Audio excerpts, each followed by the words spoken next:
কচুরি খেয়ে পাতা ফেলা নিয়ে তুলকালাম বোলপুরে মেডিকেল পড়ুয়াদের মারধর। বোলপুরের বকুলতলা সুপার মার্কেট এলাকার ঘটনা। মিষ্টির দোকানে কচুরি খেয়ে পাতা ফেলতে গিয়ে বিপত্তি। পাশের ভাতের হোটেলের ডাস্টবিনে খালি পাতা ফেলতে উত্তেজনা। বেসরকারি মেডিকেল কলেজের পড়ুয়াদের মারধরের অভিযোগ কাঠগড়ায় ভাতের হোটেলের মালিক ও তার ছেলে। পাল্টা পড়ুয়াদের বিরুদ্ধে অশান্তি শুরুর দাবি অভিযুক্ত হোটেল মালিকের।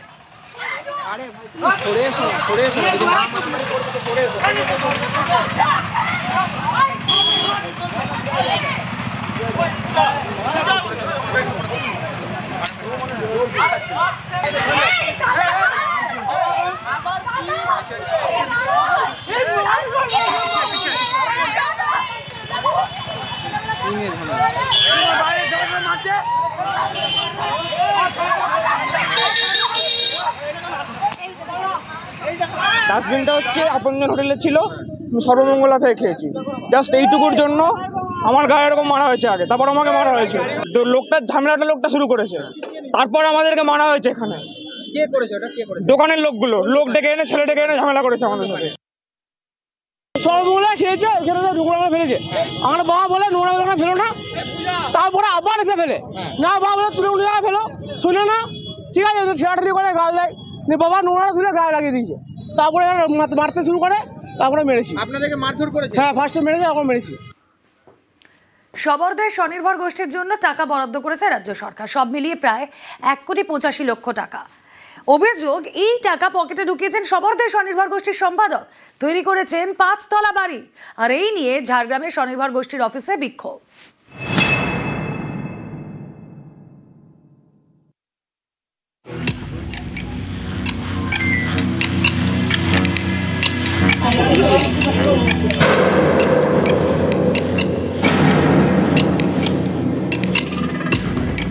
ঝাড়গ্রামের ভালুকখোলায় এ যেন এক অট্টালিকা।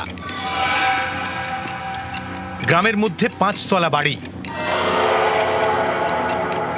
অভিযোগ, এই বাড়িটি তৈরি করছেন ঝাড়গ্রামের পাটাশিমুল গ্রাম পঞ্চায়েত এলাকার সবরদের স্বনির্ভর গোষ্ঠীর সম্পাদক মধুমিতা পরিহারি। সেটাও আবার সবরদের জন্য বরাদ্দ করা সরকারি টাকায়।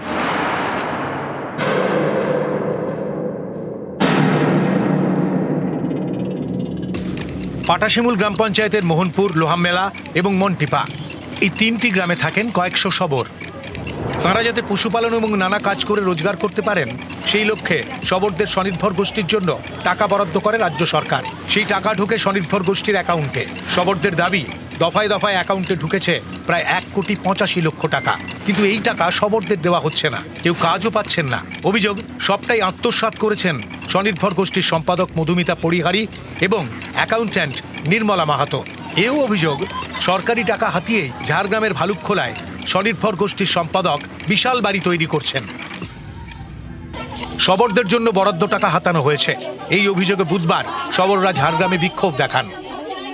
একটা 5 ভাই যদি জয়েন্ট অ্যাকাউন্ট থাকে, তাহলে ওরা দুজনে আছে, হেডে আছে, তাহলে ওরা তো দুজন তুলতে পারবে টাকাটা। ওরা ঢুকতেই যদি তুলে নেয় টাকাটা, ওরা যদি ভেঙে দেয়, তাহলে এরা পাবে কি করে? ওরা তো ওই টাকায় ফ্ল্যাট বানাচ্ছে, জামাইকে নার্সিং হোম বানিয়ে দিচ্ছে, তাহলে আমরা কি করব? আমাদের কি টাকার প্রয়োজন নাই? বাড়িতে বাড়িতে সার্ভে করেছে, বলেছে টাকা দেওয়া হবে, টাকা দেওয়া হয়নি, ছাগল দেওয়া হবে, কিছু দেওয়া হয়নি। আমাদের টাকা কেন মারবে মধুমিতা?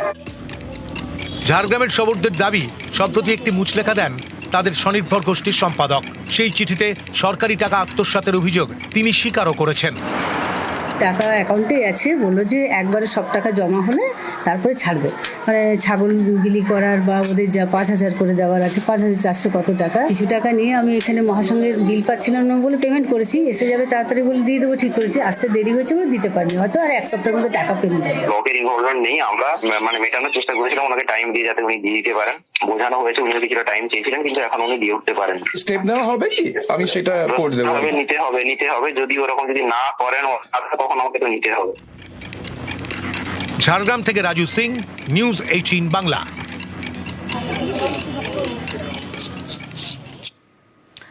আলিপুরদুয়ার শহরের রেলগেট ভোগান্তি, আর তা নিয়ে রাজনৈতিক চাপানোতর। একদিকে বিজেপি আর একদিকে তৃণমূল।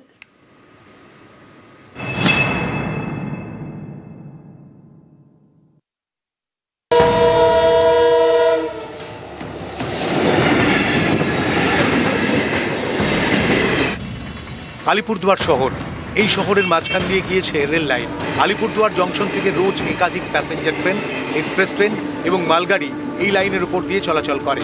আলিপুরদুয়ার জংশন থেকে কালজানি ব্রিজ, এর মাঝে 4টি রেলগেট। এই 4টি রেলগেটই আলিপুরদুয়ার শহরে। ট্রেন এলে এই 4টি রেলগেট একসঙ্গে বন্ধ হয়ে যায়। এর জেরে তৈরি হয় যানজট। এই ভোগান্তি দীর্ঘদিনের।